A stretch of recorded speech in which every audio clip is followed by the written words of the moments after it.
ए दीदिया अरे मोरी बहनी हमार वही हाल बा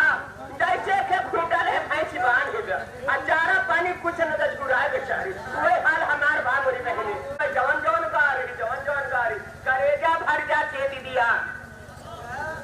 हमार वही हाल है दीदिया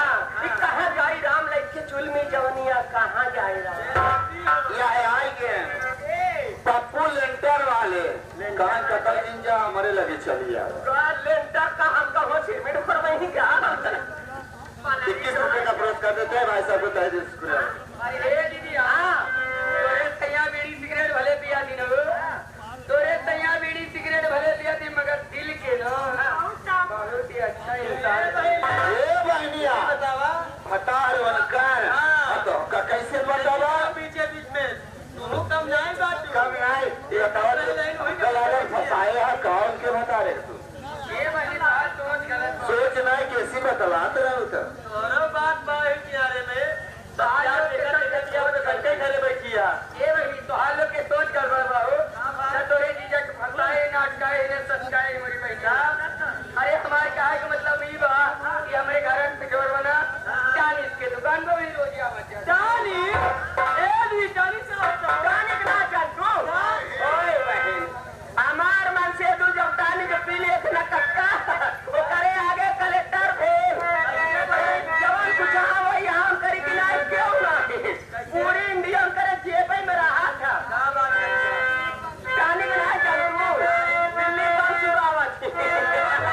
सुना टानी के का काम अरे चक्करवाली मार के कलेक्टर पहले की दिया चक्करवाली मार के अरे कलेक्टर पहले की दिया कलेक्टर पहले की दिया अरे लगता ही सवनवा में चक्कर पहले की दिया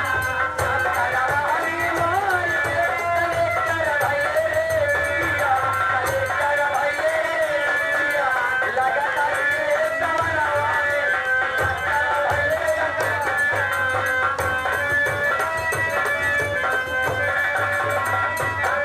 ये गाड़ी जानी ये गाड़ी का हाल में तेरे दरुआ पी के हाय हाय हाय हाय अब आए दरुआ पी के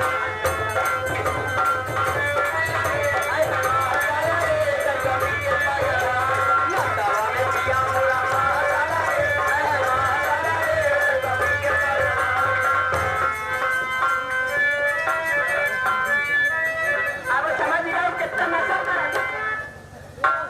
भाई मान गए तो हाथ तो मजदूरी का तोड़ा है भाई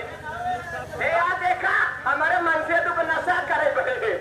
साली के खान मिस्त्री है जिलेवा के निवासी है इन चार तरह से कैसे साहब को नमस्ते कर रही हूँ